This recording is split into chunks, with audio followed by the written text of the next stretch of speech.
Allez, on va commencer. Mais on va essayer de faire rapidement. On va passer en revue toutes les Ikhrat Purim, mais avant, on est obligé de dire un mot. Bala Iloula, Marana Hida, Rabbi Yosef Haïm, Rabbi Haïm, Yosef David Azoulay. Moi, j'adore le Hida. Je veux dire, personnellement, quand je lis les Pirushim sur n'importe quoi que tu lis du Hida, tu t'émerveilles. C'est-à-dire, c'est que du bonheur. C'est-à-dire, le Hida, c'est quelque chose d'extraordinaire. Maman, ça va, je me had, maman. Non, il faut comprendre, c'est pas M. Bar. Il était Shalem Bakol, il avait un iyun parfait, il avait une bekiout, une connaissance extraordinaire de toute la Torah Kula. Encore la Torah Kula, il n'y avait rien, encore le Razon. Je vais lire ce qu'il écrit le Rav, dans Migdolé Israël, Rosh Hashiva, Shnita. Hida Mufla'a, c'est une grande énigme, la personnalité de Maharana Hida. Toutes les zgoulottes, kol zgoulottes qu'Hachem il peut donner à un homme, il ne lui a pas enlevé à lui. Il a reçu toutes les qualités qu'un homme peut avoir. Que ce soit des sgoulottes gashmiot, donc matérielles, ou des sgoulottes spirituelles. Une mémoire monstre, une compréhension formidable. Qui c'est qui a écrit ça? Le Rav Mazouz. Un quart de pouvoir trancher la halakha, un shikul hadat, mais laisse tomber, un rouge bikoret, quand il veut faire des remarques, il a une rouge bikoret très développée, une écriture, mais tu lis le Hida quand il écrit ses commentaires, c'est matok midevash, une chokhmat chaim, sagesse, un signon, un style écrit, savoir tzod asimtzum, ça va même dire des choses énormes en peu de mots, mais il peut convaincre n'importe qui, mais sauf NPL, il n'y a pas de secret, il n'y a pas de, c'est pas fort, c'est normal donc que lorsqu'on lit ces livres, on est empli de Hout el Hesed, un fil de Hesed qui a Maran Hida. Il a des militsot. Les militsot, c'est il dit des psukim pour dire des phrases. Laisse tomber. Il n'y a pas un passage de Hida que si tu ne vas pas analyser, tu ne vas pas retrouver un passage de Iov, un passage d'Anshia, un passage dans n'importe quoi de Tanakh. Des connaissances, des domaines qu'il n'a jamais appris. En réfléchissant, il arrivait à comprendre directement la géométrie, les sciences, tout. Le Hida, il a vécu. Non, après. Hida, il est né à Yerushalayim. Il a vécu le Hida il y a à peu près 250 ans. 250 ans, et il a grandi à Yerushalayim. Après, il est né à Yerushalayim. Et après, il est parti avec sa mère en Égypte, parce que son père est niftar quand lui était petit. Et comme ça, il est Galgued, et là-bas, après il est retourné. Il a eu des Gilgoulim, après il a été Shaddar. On va lire un peu rouge. Il était à Tunis à un moment donné où il a vu les Chachamim là-bas, des grands Chachamim de Tunis. Donc il va dire un peu, on va voir un pirouge du Hida. Dans son livre Homat Anach, il a un livre qui s'appelle Homat Anach, c'est un pirouge sur le Tanakh magnifique, que j'adore étudier. Et Homat Anach, il a appelé comme ça au nom d'un passage dans Amos. Il y avait la Homat Anach, la muraille Anach tout droite. Et Homat Tanakh, vous voyez le mot Tanakh dedans. C'est son commentaire sur le Tanakh, il a appelé Homat Tanakh. Alken, car on l'a même allé pour écrit dans Megillat Esther. Pour cela, ils ont appelé ces jours-là Purim. Pourquoi? Hachem a pour. Deux questions. Je ne comprends pas. Première question, le pour ou le tirage de sort, c'est quelque chose de majeur dans le miracle. C'est assez minoritaire. Le tirage de sort, c'est pas quelque chose de super important dans l'histoire de la Megillah. Dans l'intrigue de la Megillah, le tirage de sort, c'est chouli. C'est juste lui, il a décidé avec le tirage de sort de faire le tirage de sort tomber sur 13 Adar. Azma, c'est pas le tirage de sort le plus important. Le tirage de sort, dis appelle-le à Fran, à Port, après, je sais pas, un nom qui est plus matif. Et alors, le tirage de sort. Parce qu'Aman, il a fait un tirage de sort, qu'il est tombé le 13, et alors, on l'appelle pour, et en plus d'abord. Parce que la main, il a dit que c'était non. Et alors, c'est-à-dire de Moshe Rabbeinu. C'est-à-dire, d'écart de dire que le tirage de sort, il est tellement marquant dans l'histoire. C'est caché. Deuxième question. À quel cas la même elle est pourrim, Hachem? À pour, donc il y avait un seul pour. Pourquoi tu fais pourrim? Dis pour. Il fallait l'appeler pour, pas pourrim. Il y avait un tirage de sort, il a décidé d'Adat. Il a fait un, Bassov, c'est un tirage de sort pour arriver à sa conclusion. Quel mois? Oui, c'est le mois. C'est vrai, mais alors tu l'appelles pas la Hachem Apur, c'est Hachem Apurim. Hachem Apurim. Et là, ça veut dire que c'était un tirage de sort, alors pourquoi tu dis Purim? C'est des questions qu'on ne s'est pas posées. Non, parce que c'est le mois. On est dans Megillah chaque année. Hein? Le mois et le mois. Alors, Purim, Hachem Apurim. Il fallait que Hachem Apurim. Apur, il y avait un tirage de sort, Bémet. Ah, Il dit, le Rav Kach, il faut savoir qui a fait le tirage au sort à Aman. Qui lui a fait maintenant qu'il a joué les dés, il n'a pas fait tout seul. Il amène un Rav au nom de Marah Kohen, qui avait amené Ahashverosh avec lui, avec Ahashverosh, comme ça, il amène Hida au nom de. Ahashverosh, c'est lui qui a joué les dés pour sortir il a dit, comme ils ont choisi, comme j'ai dit hier, quand on a dit quand il y a les coupes d'Europe là-bas, quand ils font le tirage au sort, ils amènent une star qui va tirer. Il a amené Ahashverosh, il a dit, toi, Srout Amelech, Srout Gadol, va tirer, toi, le tirage au sort. Et c'est pourquoi, non? Hein? C'est pourquoi? C'est un respect, c'est pour dire. Hein? Est-ce que lui, à la salle. Attends, on va voir, il va parler de ça. attends, Il va- c'était quoi? La date de ce qu'il voulait faire Aman. Parce que la date. Mais après, on appelle pas le schéma pour. Ça, sauf c'est un seul tirage au sort dans lequel, quand je te dis, ils vont tirer au sort, quelle équipe contre quelle équipe? C'est un seul tirage au sort, mais je tire dans deux boules. Mais c'est un seul tirage au sort, ça change rien. Il dit comme ça. Deuxième chose, il amène au Rav que Ahashverosh, il voulait, quand il a entendu Aman Ikatev la Bédam, puisque Aman il mettait en question la religion des Juifs, sa kavana, il pensait à Ahashverosh qui voulait abolir la religion juive. Ahashverosh, dans sa tête, il n'a jamais voulu détruire le peuple juif. La seule chose qu'il voulait, c'était abolir la religion juive, c'est-à-dire aider Aman. C'est ça.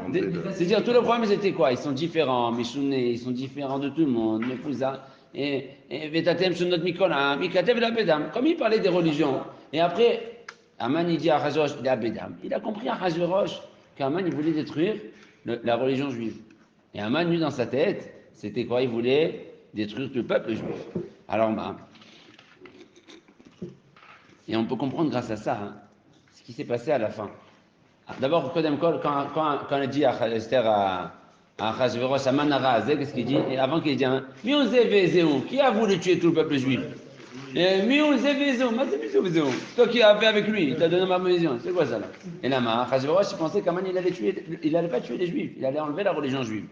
Deuxièmement, il y a une loi qui dit que quand un goy il meurt, qu'est-ce qu'elle a fait écrit dans le Gemara sur ça, qui dit, ou le Midrash, que pourquoi Esther l'invitait à Aman? Elle invitait Aman dans le Mishté pour qu'elle a dit, Achashverosh, il va nous soupçonner qu'on est ensemble, on fait des trucs contre lui, et il va me tuer à moi et lui. Et la loi, elle fait que quand un des auteurs du décret meurt, tout le décret il saute. Il me carra, il dit, le Rav, une question. Pourquoi après qu'Aman il a été mis à mort, sauf sans Esther, au prochain, pourquoi Esther elle va devenir aglav, va t'ithaneno, la virdra tamana gagi, s'il te plaît, Amen, s'il te plaît, non. Alors il dit, mais pourquoi Esther a besoin, Aman il est mort, le décret il est annulé, il n'y a plus d'abolition du peuple juif, qu'est-ce qu'elle veut? Et Esther elle savait qu'Aman il est mort, son décret à lui d'exterminer le peuple juif, il est fini, mais Ahashverosh sa kavana d'exterminer la religion, le date du juif, elle n'était pas finie. Alors Esther, elle s'est agenouillée, elle a dit, s'il te plaît, roi. Elle a pleuré, la vire et drama va être mahashavto. Mahashavto même de Hashverosh, Hashav al Yehudim. Et c'est pour cela qu'il dit le Rav, en fait, il y avait un seul pour. Il y avait un tirage au sort, mais il y avait deux sorts. Le sort d'Aman, qui était de tuer les Juifs, et le sort de Hashverosh, qui était d'abolir la religion juive. Et quand, c'est ça, Purim, Hashem pour, c'était un pour, c'était deux en un en fait. C'était un pour qui avait deux personnes dans le pour. Il y avait deux décrets. Il y avait deux décrets à la fois dans un même tirage au sort. Et c'est sûr que c'est ça, ce Purim et ces décrets-là, c'était la base de toute la Megillah. Et Mkara, on comprend également, pourquoi on te dit qu'Apurim. Il voulait les tuer physiquement. Voilà. Et l'autre, il voulait tuer spirituellement. spirituellement. Et c'est pour ça, il dit le Rav, que Esther, elle a continué à pleurer, elle a continué à prier. Et c'est pour ça que on comprend aussi pourquoi on dit qu'à Purim, ils ont reçu la Torah à nouveau, etc. Parce que Béhémet, il y avait un sakana pour la Torah, pas que pour le peuple juif. Et les efforts d'Esther, Malka et de Mordechai, ils ont fait abolir le décret. Comme ça, il explique le Rav Ahida dans Chomat Tanakh. Atkan, et on va continuer, on va essayer de tirer un peu tout à la chode de Purim rapidement. Il y a aussi, ils disent que parce que la Zérak, c'est justement Betavat Amer, Yesha et Batel. Nazma. Alors, Mais il y a écrit que, non, elle a dit que s'ils ont amené Aman dans le Mishté pour qu'il tue Aman, et quand il va tuer Aman, le décret va s'annuler. Mais je crois que s'il tue Aman, le décret va s'annuler. peut-être c'était une idéale. Non, c'est là, elle vient des Azot, c'est pas quoi. Top. Mais qui elle est un peu bourrine à passer, on va donner un point de chaque chose, on n'a pas de temps de parler de tout. Tanit Esther, on commence. Tanit Esther demain, il y a deux raisons pourquoi on jeûne demain. Ça commence à peu près 4h20. Bon, 4h20. Donc, Pourquoi on jeûne? Pourquoi on jeûne à Tanit Esther? Pour deux raisons. Un, parce que le 13 Adar, le Ham Israël, ils se sont réunis pour faire la guerre contre leurs ennemis. Et quand ils faisaient la guerre contre leurs ennemis, ceux qui ne faisaient pas la guerre, ou une partie, il y avait une bonne partie qui allait prier pour que les autres réussissent pendant la guerre. C'est la raison pour laquelle on fait des taniotes lorsque les soldats ils sont en guerre. Celui qui peut jeûner et prier, c'est bien, c'est quelque chose de honorable. Et c'est la raison de ce tanit là. Le 13 Adar, c'est le jour du Tzom, le jour où les Juifs ils sont allés faire la guerre pendant que les autres ils faisaient un jeûne pour que le jeûne et les pilotes qui font, ils aident les Chaïm pendant la guerre. Donc c'est Mamash Matim. Demain c'est un jeûne important que Bezrat Hashem, les pilotes de l'Israël de demain, qui pourront aider les Chaïm qui sont sur le front et qui amènent à finir en un jour. Bezrat Hashem Naforon, après je vous nous aide à finir, éliminer tout ce qui reste à éliminer et libérer tout ce qui. Hein? Nous on jeûne pour eux. Nous on jeûne et ils jeûnent pas. Ceux qui sont en mission, ils ont. Deuxième raison, en souvenir des 3 jours de jeûne qu'elle a fait Esther, qui étaient eux en Nissan, mais comme il y avait 3 jours de jeûne qu'elle a fait, en souvenir de ces jours-là, on les a fait avant Purim pour juxtaposer ça Purim. Le jeûne là, on l'avance, on l'avance. Normalement, les jeûnes, on les repousse parce que tous les jeûnes, on n'avance pas une pour un autre, mais le jeûne de Tanit Esther, c'est pas un jeûne pour un autre, c'est un jeûne de tfilote. Il n'y a pas de problème d'avancer des tfilotes. 3 jours, on aurait dû. Il y en a qui. Hein? Pourquoi ça va être Parce que c'est pour un autre. Non, Oui, mais on l'avance pas. Je vais le repousser. quand c'est vendredi. Ah, vendredi, c'est pas Shabbat. Le Boudram, il pense que si c'était tombé Shabbat, on l'aurait fait Shabbat, mais c'est pas la racha comme lui. Mais quand le 10 Tebet, il tombe Shabbat. Vendredi, il tombe jamais Shabbat. Oui, mais vendredi, on jeûne. Il tombe jamais Shabbat. Non. Ça dépasse Shabbat. On jeûne dans Shabbat. Ça s'appelle pas faire Shabbat. Hop, on continue. Ce Tanit, il est très calme, mais tout le monde doit le faire. C'est-à-dire que tout le monde doit le faire, à part les femmes qui sont enceintes, évidemment, qui allaitent. Les femmes qui n'allaitent plus, même s'ils ont les 2 ans après l'accouchement, ils doivent jeûner. Avant qu'ils sont dans le mois après l'accouchement, ils jeûnent pas, ils n'ont aucun jeûne. Et après le mois, s'ils allaitent, elles jeûnent pas. Et s'ils n'allaitent pas, elles doivent jeûner. Et si jamais ils sont faibles, fatigués, comme toute personne qui est fatiguée à cause du jeûne, ils peuvent arrêter de jeûner. C'est la même chose pour toute personne qui est malade demain, il ne jeûnera pas. Celui qui est même un peu, qui se sent faible et pas bien, il peut ne pas jeûner. Aval, il faut que ce soit quelque chose que, s'il va manger, ça va l'aider à surmonter sa fatigue. Si quelqu'un il est fatigué, mais il va manger, il a mal à la gorge. Il y a des médicaments à prendre, que les médicaments ils sont obligés de passer avec, de manger. Il ne jeûne pas, il n'est pas tôt, il est pas tôt. Mais s'il il a mal au bras, il s'est cassé le bras. Maintenant il a mal au bras. Qu'est-ce que tu veux faire? Tu vas manger, ça va aider quelque chose. Pour le mal. C'est-à-dire, ça dépend, c'est justement. Ça dépend en fait, c'est pas lié, c'est pas parce qu'il a cassé le bras que ça dépend, tu vois, ça dépend du contexte. S'il a mangé, ça va l'aider à surmonter sa douleur et ses coups, oui, mais si manger, c'est juste pour kiffer, ça souffre. C'est marrant parce qu'une femme qui accouche, d'accord, elle est en danger pendant combien de temps? Le jour d'accouchement. Hein? Après l'accouchement, elle a fini. Après l'accouchement. Ça met 24 mois pour que ce corps il se mette en 24 mois pour que le corps il se remette. 24 mois pour que le corps il se mette bien, mais elle peut jeûner, elle peut briller.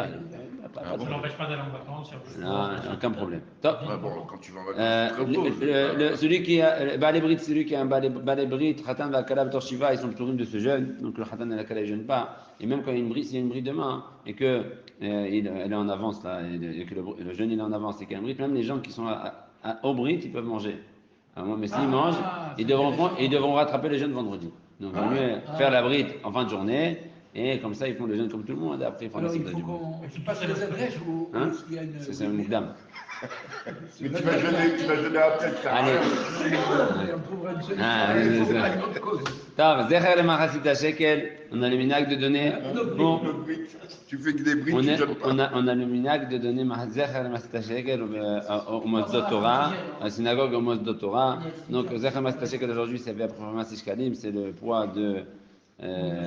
10 grammes d'argent, 26 kalim berech le cours d'aujourd'hui. On a le minag de donner ça. Il y a plusieurs minagim quand est-ce qu'on donne ça. Le Rosh Hashanah dit donner depuis Adar. Dès que ça arrive à Adar, Mashmi et Nashkalim, on donne. Le minag à Djerba, c'était donné le jour de Purim. Comme ça, il donnait à Djerba. Le jour de Purim, le matin était venu, mais il y avait la coupa de matin est venu, mais la coupa de Mahat Shekel. Il y en a qui donnent le jour du jeûne. C'est aussi bien. La malo, il donne aussi le jour du jeûne, c'est aussi bien pour que en même temps qu'on fait le jeûne. Il n'y a pas de sauveur, chacun il donne quand il veut. Rosh Hashanah, il a dit c'est mieux de bien Borosh Chodesh. Rosh Hashanah, il a dit. Rosh Hashanah, il a dit c'est mieux de donner Machatzit Shekel. Attention de ne pas dire Machatzit Shekel. Celui qui dit Machatzit Shekel, d'après certains, cet argent il faut le jeter à la poubelle parce qu'il est kadosh. Il faut le jeter à la mer morte parce qu'il a la gdusha. Et d'après certains, il y en a qui sont rankim. Ah bah les Zecher Machatzit Shekel. Souvenir Machatzit Shekel. D'accord. Les Ashkenazim, ils ne donnent pas comme nous le poids, etc. Ils font 3 pièces de 50 agourotes et c'est fini l'histoire. Ah oui. C'est ça. Et c'est pour ça que même un Svarad que sa situation financière n'est pas facile, il donne pour les gens, pour les enfants, ceux de plus de 13 ans, les hommes, il donne 26 shekels, et pour les femmes et les enfants bébés, il peut donner 3. Dans le prochain Gilgoul, je voudrais Ashkenaz. Pour ça, c'est une économie. Il y aura déjà le chien. Alors, Moi, jamais de la vie. très bien, allez, on commence. Ichot Kriyat Megillah. Ichot Kriyat Megillah, tout le monde a le devoir d'écouter la Megillah le soir et la nuit. Le Zman de la Megillah, le matin, c'est depuis le net, la nuit, c'est à partir de Kochavim. Les femmes et les hommes, c'était la même chose. Tout le monde doit écouter la Megillah. Mitzvah d'écouter la Megillah à 10. Pas pour les femmes. Les femmes, ils peuvent écouter à la maison, il n'y a pas de problème. Il n'y a pas besoin qu'ils viennent à la synagogue. C'est mieux que les femmes ne viennent pas à la synagogue. Pour les femmes d'écouter la Megillah, c'est pas une obligation. Il y aura 2 minyanim. Il y aura un minyan honnête, un minyan pas honnête. Mais c'est une mitzvah donc plus on est, mieux c'est pendant la Kriyat Megillah. Et Donc c'est pas une mitzvah pour une femme. on va faire Ils n'ont pas une obligation d'écouter. Non, Ils ont une obligation d'écouter les femmes. obligés, bien sûr ils sont obligés, mais Vada ils sont obligés d'écouter. C'est juste dit, non, Vada que non. C'est Rabbi Shem Messas qui disait, mais c'est une taout hamoura. C'est barour que les femmes sont hayavot d'écouter la Megillah le jour et le soir. Arrête le Ikarakriya. C'était le jour. Alors depuis, c'est sûr que les femmes qui n'écoutent pas le jour, il faut une taout hamoura et ils doivent écouter. Le matin, c'est des Kabbalah, donc c'est vrai que. Il faut qu'ils viennent à Vatikil. Donc il faut écouter la Megillah. Chacun après, comme il peut, il faut écouter la Megillah. Il n'y a pas le choix le soir, le matin. Vous savez on sait tous que le soir les zmanim ils sont différents entre les gens d'Yerushalayim et pas Yerushalayim. De base, ils ont décrété un jour à part pour les gens d'Yerushalayim afin que on fasse un souvenir aux Zébis d'Israël qu'à l'époque du miracle de Purim, ils étaient détruits. Et c'est la raison pour laquelle on a institué le Purim d'abord du 15. Et après, comme il y avait Shushan qui se sont aussi reposés le 15, alors on a fait aussi Purim Shushan avec eux. Mais de base, on devait faire. C'est pas parce que Purim Shushan et après Yerushalayim, non. Puisqu'on a voulu faire un souvenir au vide d'Eretz Israël. Alors on a dit on fait Eretz Israël le 15. En même temps, pour Shushan, ils ont fait la guerre aussi le 14 Adar, donc ils font aussi le 15. Et donc c'est la ville, mais du coup, puisque c'est les villes d'Israël qui étaient détruites, les villes d'Israël de base, de Hoshea ben Nun, ils étaient fortifiés avec des murailles, donc toutes les villes entourées de murailles. Depuis Hoshea ben Nun, toutes les villes entourées de murailles depuis Hoshea ben Nun, si on sait ce sont lesquelles, ils disent le 15, puisqu'on ne sait pas. Alors Yerushalayim, c'est la seule ville entourée de murailles dont on sait qu'elle est entourée de murailles. Les autres villes aujourd'hui entourées de murailles, il y a un safek dans Tiberia et Akko. Tiberia et Akko, il y a une mahloket, un safek, est-ce que la mer est considérée comme une muraille? C'est-à-dire qu'il y avait une muraille dans la ville antique, mais il y avait aussi la mer d'un côté. Et est-ce que la mer fait office de muraille? C'est un safek de la Gemara. C'est pour ça qu'ils doivent venir là-bas le 14 et le 15. Le 14 avec bracha, le 15 sans bracha. Yerushalayim Atika, c'est sûr qu'on lit le 15. Et les autres parties d'Yerushalayim, tout ce qui est en récef, tout ce qui est en continuité directement avec Yerushalayim, ils lisent le 15 également. Donc c'est pour ça que tous les quartiers d'Yerushalayim iront le 15, exclu le quartier de Ramoth, qui est distancé de Yerushalayim avec la forêt. Et donc à Ramoth, ils lisent le 14 comme tous les gens des autres villes. Et c'est bien qu'ils lisent aussi le 15, parce qu'il y a des poskim qui disent qu'on regarde l'agglomération, etc. Il y a des chitotes qui diraient qu'on peut regarder. Il n'y a pas de maison construite là. Non, c'est rien, ils ont mis des petites des barricades temporaires, ça marche pas, alors on va dire des comme ça d'abord en mer. Donc Ramoth lisent le 14, et c'est bien qu'ils lisent également le 15. Ceux qui voyagent, il faut savoir qu'il y a le din dit comme ça. Pour être considéré comme prazi, il faut être yoshev arei parazot. Ça veut dire que quoi? Ça veut dire que même quelqu'un qui est temporairement un prazi, c'est-à-dire habitant d'une ville pas entourée de murailles temporaires, il est considéré comme un habitant là-bas. Ça veut dire, si quelqu'un, il va faire Shabbat à Tel Aviv, il habite à Yerushalayim, il va faire Shabbat à Tel Aviv, et il décide de rester là-bas jusqu'à l'aube du dimanche matin, jusqu'à dimanche matin à l'aube, eh bien, il ira depuis le soir la Megillah avec les gens de Tel Aviv, dimanche matin également, il ira avec la Megillah, et même s'il rentre à Yerushalayim, il fera le Mishté et la Mishmarmanot, il doit faire le jour même, c'est son jour, c'est le 14, puisqu'il était à l'aube du 14 à Tel Aviv, il est considéré comme l'habitant de Tel Aviv pour Purim, et ce sera ce jour-là où il fera la fête. Le soir, s'il est rentré après Yerushalayim, c'est bien. Il y en a qui a un Yerushalmi qui dit qu'il trêve Kan Bekan, donc il faut qu'il relise et qu'il fasse toutes les mitzvot à nouveau, mais là, ce sera sans bracha, parce que ce Yerushalmi, il n'est pas dans le Shulchan Aruch. et Misafel qu'on ne le fait pas. Si maintenant à Four, si c'est quelqu'un de Tel Aviv qui est venu faire Shabbat à Yerushalayim mais qui n'était pas là-bas donc, à Montée Shabbat, il n'est pas rentré chez lui, il a voulu rester à la Yeshiva ou peu importe où à Yerushalayim jusqu'au matin du lundi, ça se comprend quand Heshbon. Donc il était là-bas Shabbat à Yerushalayim, et donc il était Shabbat, et Shabbat il a dit je veux rester jusqu'à lundi matin à Yerushalayim, comme ça je suis Yerushalmi. Et puis, donc celui-là, et bien il est resté jusqu'à lundi matin, ça devient Yerushalmi, ici Yerushalmi pour une semaine, c'est pas grave, il s'appelle Yerushalmi pour Rim, et donc il ira rien du tout samedi soir, dimanche matin. Par contre, si Makoré, s'il avait décidé d'être Yerushalmi, et après sa mère elle l'a appelé dimanche, elle lui a dit tu viens de suite, il est parti faire le Mishté chez sa mère, et après qu'il a Mishté s'est saoulé, il est resté là-bas, et il est arrivé à l'aube du matin, du 14, du 15, il n'était pas Yerushalmi. Alors quoi, Makoré? Est-ce que lui il a pensé, à l'aube du 14, il était à Yerushalmi? C'est vrai, mais il n'était pas à Tel Aviv. Et l'aube du 15, il était à Tel Aviv.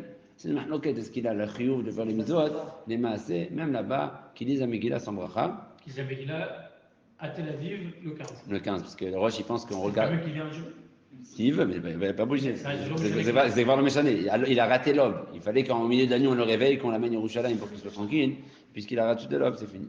Ça, c'est la halakha de ceux qui voyagent pendant ce jour-là. C'est.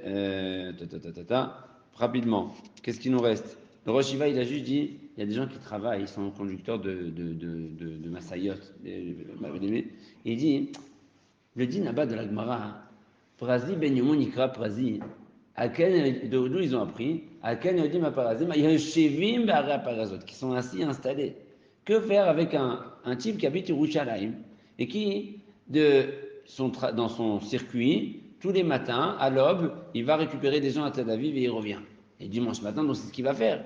Donc il va passer à Tel Aviv, il va récupérer des gens. Il habite à Yerushalayim, il prend son bus, il va à Tel Aviv. À l'aube, il sera à Tel Aviv et il revient à Yerushalayim. Est-ce qu'on le considère donc, puisqu'il est à l'aube du 14 à Tel Aviv, est-ce qu'il est considéré comme un habitant de Tel Aviv? Le Rav, il a dit non, il faut qu'il soit Yoshevé à Yoshvim. Là, on ne parle pas de quelqu'un qui est Stam Nosea et qui vient et qui part. Il faut quelqu'un qui soit Mash Yoshev. Donc ce type-là, il peut continuer à être considéré comme Yerushalmi, même s'il est en voiture, dans son bus, à Tel Aviv à l'aube du 14. Top. Et Bethléem, c'est considéré comme Jérusalem? Je ne sais pas, il faut voir la carte. Je pense pas. À Kever Rachel, qu'est-ce qu'ils font Kever Rachel? Il y a une continuité Kever Rachel? Kever Rachel, continuité avec Yerushalayim? Ils font quoi Kever Rachel? C'est attenant à Guillaume. Mais est-ce qu'il y a une continuité? 300 mètres. Ah. Est-ce que 300 mètres, c'est vide. Ça dépend ce qu'il y a. Il faut regarder le plan en fait. À Roma, ils font le 15 à Roma. Il y en a qui disent 14, mais c'est le Rav, il avait dit de faire le 15.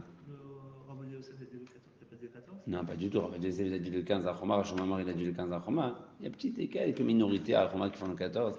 Mais on considère qu'il y a un rattachement avec le quartier arabe. Il y a le quartier arabe, pas par le quartier arabe qui rejoint Der Hebron et donc la continuité.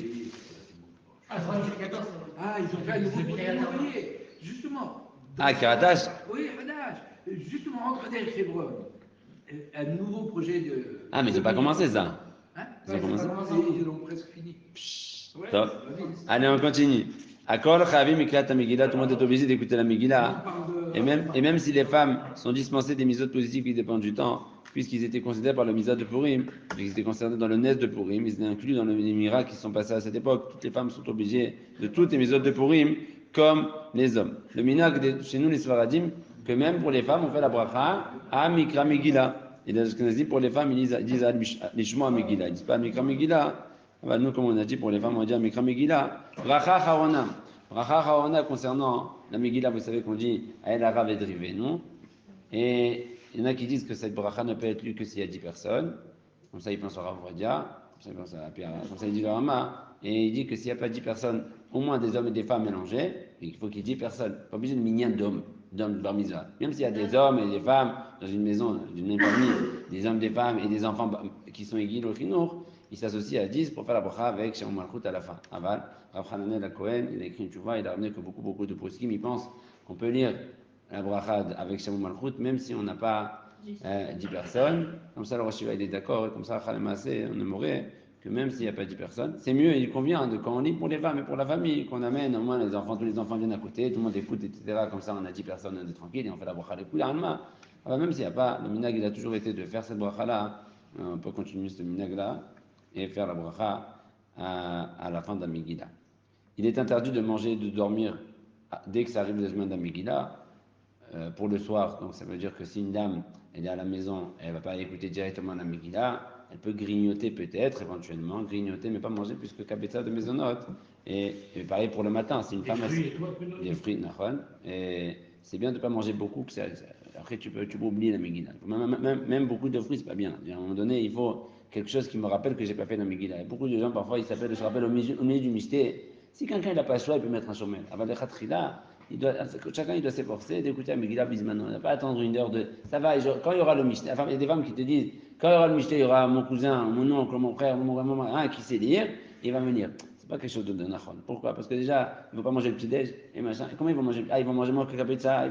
Ah, ça marche, ça fait aussi d'office pour le matin. C'est la même chose. Le soir, le matin, on n'a pas le droit de manger plus que Kapetza avant d'aller tout dans Megillah. Donc il faut faire attention à ça. C'est pas qu'avant en plus pour la Megillah de faire ça. Voilà, surtout pour les femmes. Donc ça veut dire que tout le monde doit s'efforcer de lire la Megillah tôt, les parottes à une heure plausible pour pouvoir manger après tranquillement, sans aucun problème.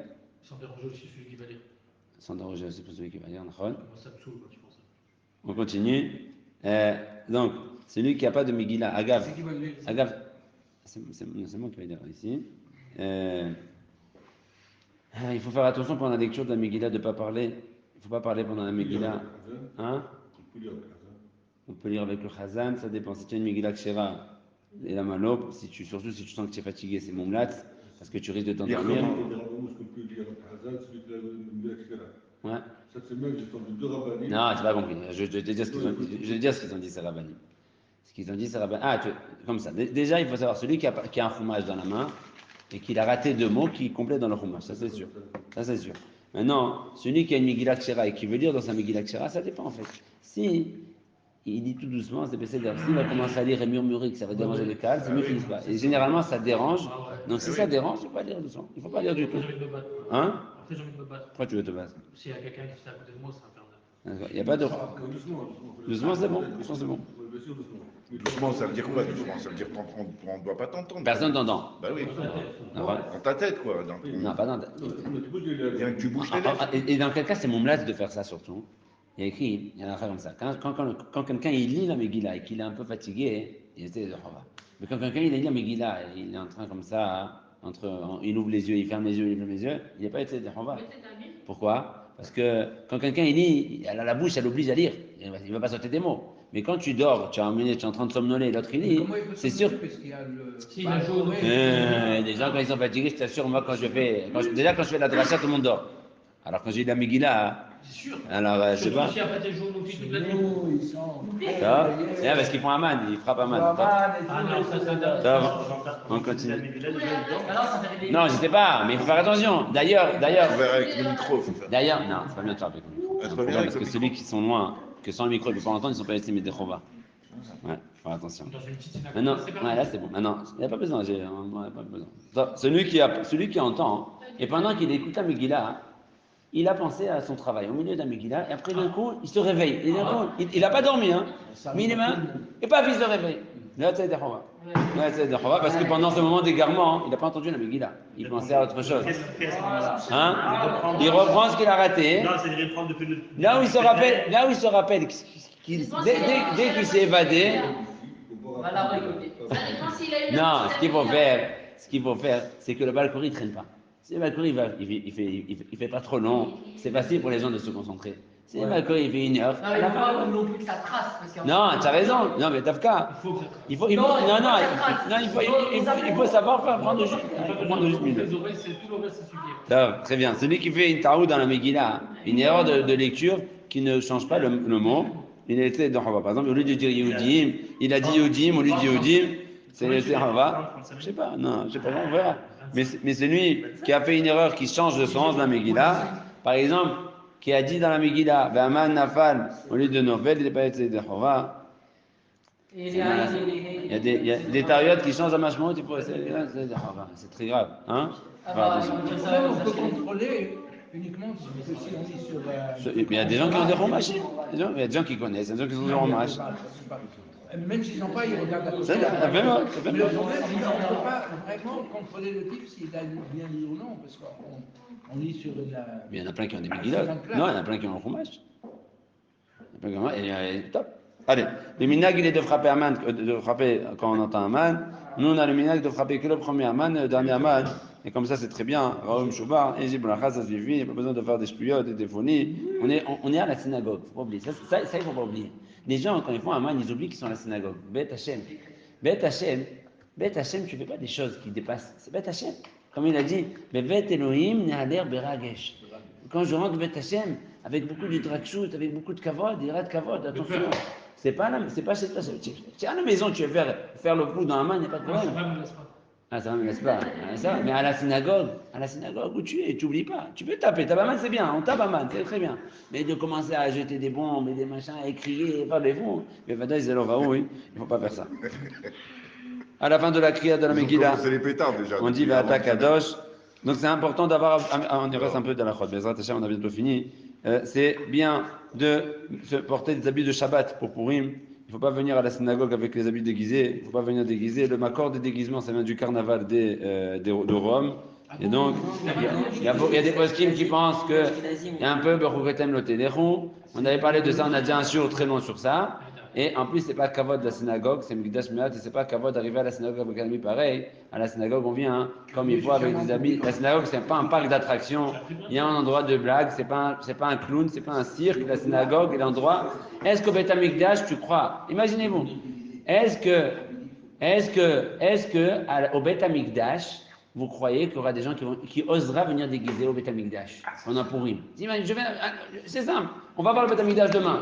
Est-ce que les gens à Purim vont aller déguiser au Beth Amikdash? C'est pas grave. L'obé Minalo, l'obé Afundato, l'obé Amikdash, Yirat Kavod. Beth Hashem, c'est Mikdash Me'at, donc il faut faire attention. Donc, comme ça, il a dit même le Rosh Hashiva, un homme il doit penser que s'il vient. Rosh Hashiva, il a dit dans Baïteman, numéro 154, j'ai noté ici. Vierchov, chez Imaya Meïs, est-ce qu'il aurait été ministre de venir voir un roi de cette manière-là?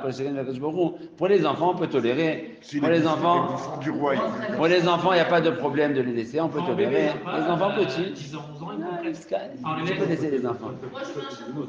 Jusqu'à 13 ans. C'est-à-dire, à un moment donné, pendant la synagogue, tu viens avec ton costume. Et après, quand il est la Megillah, tu mets le casque, le chapeau marocain. Voilà, c'est fini, c'est fini, j'ai bracha. C'est une bonne manière de résoudre. Voilà. Ah non, quand Purim, ça tombe Motzei Shabbat. Donc, quand Purim, ça tombe Motzei Shabbat. Quand Purim, ça tombe Motzei Shabbat, c'est pas pour nous, c'est pour ceux de Chutz de Yerushalayim. Et c'est assourd d'habiller les enfants pendant Shabbat. Aviel, toi qui es là-bas. On n'habille pas les enfants avec des vêtements pendant Shabbat. On les habille après que c'est fini Shabbat. Sinon, c'est Achana, mi Shabbat et Hol. Sauf si les enfants. Motzei Shabbat, il faut attendre Motzei Shabbat. Sauf si tu veux pas. Si ta kavana c'est gagner du temps d'après Shabbat, ça son. Mais si il veut mettre un peu plus. En fait, il dit je veux mettre. Il veut kiffer, laisse ça avec son déguisement pendant Shabbat. C'est pas de problème de mettre son déguisement Shabbat. Pas de problème.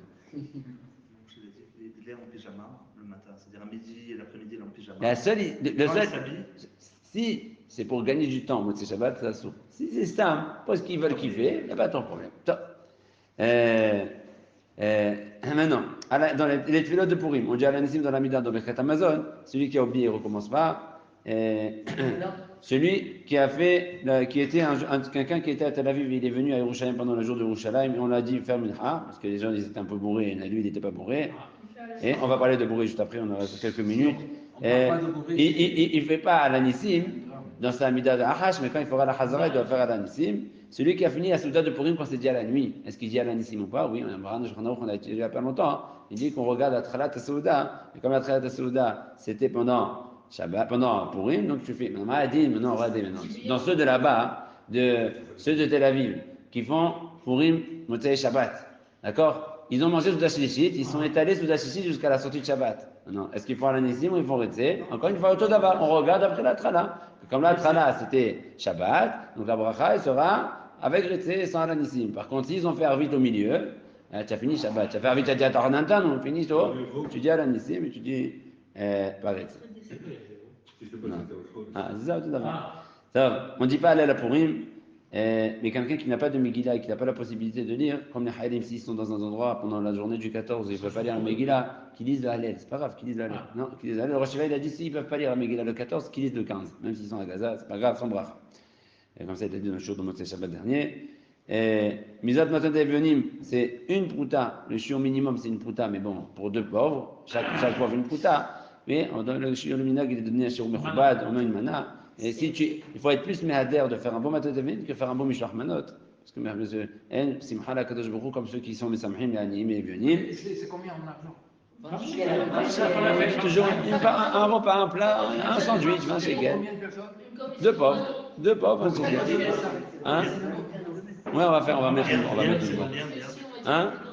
Chacun, comme il veut, chacun il donne ce qu'il veut, mais Pas limite, pas de limite. Ça compte, voilà. C'est mieux de mettre le paquet dans ma téléphonie que de mettre le paquet dans Mishtar Manot. Parce qu'entre nous, les amis. Tu donnes une fois bien et après de d'autres. Voilà, d'accord. Les premiers, il faut donner bien. Tu veux donner quoi? Tu veux donner un pauvre qui kiffe, donne-lui 50 shekels, donne-lui 100 shekels, tu veux donner ce que tu veux, donne ce que tu veux, il n'y a pas de problème. Et un homme, et les femmes aussi doivent faire maintenant, par pauvre. À chaque fois, ils font donner 20, donc par personne 40. 2 fois 50, après tu donnes chacun ce que tu veux. Mais non, il faut savoir. Hein? Oui, si tu as peur de ne pas avoir des pauvres, tu peux donner avant pour tu dis c'est pour pourrir. Maintenant, ma Corée. Vas-y. Maintenant, ma Corée. Il ne faut pas oublier que les femmes, ils doivent faire la mitzvah. Il y a des femmes, ils ne savent même pas que ça existe, maternité véonim. Il y a des femmes, ils ne savent même pas que ça existe. Parce que toujours, c'est leur mari qui donne, et ils ne savent même pas. Ils ont oublié qu'il y a une mitzvah maternité véonim. Ils ont pris à l'école, et depuis, ils n'ont plus. Le mari fait. Si la femme, elle ne sait pas que son mari l'a donné, ou son mari ne l'a pas dit, j'ai donné, ça ne marche pas. La femme, elle doit dire le matin du pauvre, le mari doit dire à sa femme, madame, je vais donner pour toi maternité véonim à la synagogue. Comme ça, il lui dit, mais il faut qu'il lui dise qu'il a donné pour elle. Et qu'elle sache qu'il a donné pour elle, comme ça elle est de Hava. Sinon ça ne marche pas. Si Stam il met dans la caisse et la femme elle ne sait pas ce qui s'est passé, elle n'est pas de Hava. Il faut faire attention à ça. Il faut faire attention. Mais si tu parles pas à ta femme, par exemple. Eh ben, tu lui dis, il faut qu'elle donne toute seule. C'est pas grave, tu vois. Tu envoies un message. Moi, je trouve que les femmes, ils savent. C'est moi qui ai le message, mais ça règle Hein? le problème. Tu envoies un message, ça pour toi, madame. Maintenant t'es venu, c'est bon pour Purim. Il faut quelqu'un qui soit pour Purim. Maintenant comme ça, Mishloach Manot. Le jour de Purim, on a envie de devoir donner un Mishloach Manot. Un seul, c'est un mitzvah. Après le reste, c'est pas la peine. Et les gens, ils ont honte de rendre parce qu'il m'a amené, il va amener. Donner plein aux pauvres, donner aux gens un seul. C'est juste pour créer. C'est quoi le terme du Manot? C'est un pour que chacun il partage avec son copain la Souda de Purim et que aussi ça crée la Simcha et la Hava. Donc c'est la Simcha. Tu donnes un, tu as donné un bon Mechouba, un bon Manot. Après tu veux donner aux autres, c'est pas une mitzvah de donner un milliard. Avec deux plats. Avec deux plats à une personne, mais bien, des beaux trucs, Mechouba, c'est un tas. Enfin, maintenant t'es venu le paquet. Les gens ils dépensent tellement d'argent pour Manot. C'est pas l'écart, c'est bien, tu veux rajouter la simha, c'est pas grave, c'est vrai. Si tu sais que ta grand-mère elle aime que tu lui offres, elle va être heureuse, donne-lui la simha. Tu sais que l'autre il aime, fais-lui arrêter Meshouba, ils aiment. C'est sa mère, c'est top. Il ne faut pas oublier que l'écart de la simha, c'est que sa mère est un venu. Il faut savoir que celui qui donne un Meshouach Manot à un goy, il n'est pas été de Chava évidemment. Et celui qui veut se Meshouach Manot à un juif pas religieux, non plus, il n'est pas été de Chava. Quelqu'un qui n'est pas Shomer Shabbat. Alors on va dire dans Chazon Vadia, il dit quelqu'un qui était religieux et qui a quitté le chemin. Il a fait des trucs 350, 250. Ah, voilà. Donne pour les avinim ça. Acheter pour les pauvres, pas pour les gars, pas pour les gars. Donc maintenant, il dit le Rav comme ça, le Rav, pas exactement, pas religieux, moi j'ai dit pas religieux. De base, le Rav il dit là-bas, quelqu'un qui était religieux et qui a tout lâché. Quelqu'un comme ça, si tu donnes les chamanot, tu peux être de Hava.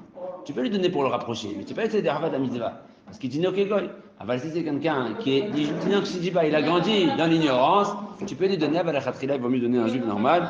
Soudat Purim, allez, il reste une feuille, Soudat Purim. C'est une mitzvah de faire une belle Souda pour Purim. D'après le jour de Purim, le soir, c'est pas une mitzvah kolkar. C'est bien, on rajoute de faire une petite Souda sympathique le soir, mais le quart de la Souda, la mitzvah de Purim, c'est la Souda du jour, avec du vin, avec de la viande, comme il faut. Il y en a qui ont l'habitude de manger du riz, parce que Esther a mangé du riz. C'est mieux de manger du pain. C'est quand elle a mangé du riz pendant qu'elle était dans le palais. Et c'est bien de se réunir. Zéronime, c'est pas des graines, des graines. À part, en Iran, c'est quoi les graines qu'il y a en Iran? Le riz. Elle habite la parasomade. Bekitsour. Maintenant, la écrit que c'est bien de se réunir avec des gens chrétiens pour la Souda, pour être heureux. À Valadain, il faut savoir qu'il y a un gvoul. Il y a des gens qui font des grandes Souda de Purim. D'abord, cette année, c'est pas Shayar de faire des grandes fêtes de Purim. C'est pas cher de faire des grandes réunions, des grands rassemblements, de l'Oïnia, il y a des halim qui souffrent, il y a des familles qui souffrent, on ne va pas, c'est pas maintenant. Il y a une mise de se réjouir, personne ne nous enlèvera, ma fille ou Avel, il doit faire Souda pour lui. À un moment donné, Aval, on ne peut pas faire des choses trop folkloriques. Donc on fait la Souda comme il faut, avec nos amis proches, les accords. De toute manière générale, c'est jamais bien de boire du vin quand il y a plein de gens. Il y a plein de gens, ils veulent organiser des choses avec plein de monde. Et quand ils boivent du vin, l'autre il sort, il rigole avec la femme de l'autre, il rigole avec la femme, c'est le matim, c'est le yaou, c'est le raou, c'est le zé. Il faut s'écarter de tout ça. Et il faut boire du vin. Combien il faut boire du vin? Boire du vin, Maran il dit jusqu'à qu'on se saoule. Aval, il y en a qui disent, le Rama il dit non, que plus qu'on a l'habitude et tu vas dormir comme ça. Dit le Rambam, les massés, si quelqu'un il sait que s'il va se saouler, il va faire des chpiottes, il va pas se saouler. Surtout, comme ça, regardez ce qu'il faut faire. En plus, Birkat Amazon, quand tu es saoul, c'est un petit problème de faire Birkat Amazon quand tu es vraiment saoul. C'est pour ça que c'est celui qui veut, il veut d'abord Birkat. D'abord, celui qui mange, veut. il fait Berkat, après il Voilà, il mange, il fait Birkat, après il continue à boire un petit peu et c'est fini. Il continue à boire jusqu'à qu'il est fatigué, qu'il va arriver, il rigole, après il va dormir. Le cos, il fait un gros cos. Un cos de bracha, voilà, il sait qu'il est au bord, il est à la limite, il prend un cos de bracha sur Birkat Amazon, c'est mitzvah s'il y a 3 personnes, Savri Maranan, il termine et il va les passer Befouria dans son nez, Bezrat Hashem comme il faut, il va dormir Adkan. Celui qui est sous comme l'autre, Hanusham, c'est quelque chose de très grave, il ne faut pas arriver à là, jamais la Torah va nous ordonner de faire ça. On avait expliqué l'année dernière qu'il y a une Gemara qui dit que celui qui ne prie pas, quand il est saoul, Hashem il lui ouvre toutes les portes. Et on avait celui qui ne prie pas, qui ne fait pas de tefila, quand il est saoul, Hashem il ouvre toutes les portes. Et ça veut dire quoi? C'est pour ça que Rami ils ont dit de se saouler à Purim, parce que quand tu te saoules à Purim, tu sais qu'il ne faut pas prier après que tu t'es saoulé. Alors tu ne vas pas prier, Hashem va t'ouvrir toutes tes portes. Quand tu es saoul, et tu ne pries pas. Non, comment tu fais? Tu fais mincha avant le mishté. Ou tu fais le mishté très tôt et tu fais mincha en fin de journée, après que tu as dormi. Ou tu fais mincha de là, comme on va faire ici à la synagogue. Ensuite tu fais mishté, tu te reposes de 3 heures, et ensuite tu viens faire Ravit Motzei Achag comme il faut. Hein? Pourquoi? Comment tu t'es saoulé qui n'a pas été prié? C'est pas, tu aurais pu aller prier. C'est pas mal. On est d'accord que c'est pas une obligation. Non, c'est une chose. D'après Shranao, c'est une obligation. D'après Shranao, c'est une obligation. Shranao, c'est une obligation. Personne ne peut l'enlever. On a fait un shiur. On renverra le shiur sur Purim. Attends, il faut faire attention. On ne doit pas rater Arvit. On ne doit pas rater Arvit à cause de Purim, évidemment. Celui qui a dormi. Je termine, il me reste quelques points très importants. Celui qui s'est endormi l'après-midi de Purim et qui a continué à dormir jusqu'à la nuit, au milieu de la nuit, il s'est réveillé pour faire Arvit, il doit refaire Birkat Torah s'il veut étudier, mais s'il doit faire que Arvit, qu'il fasse Arvit et Avat Olam, ça lui compte comme Birkat Torah. Et.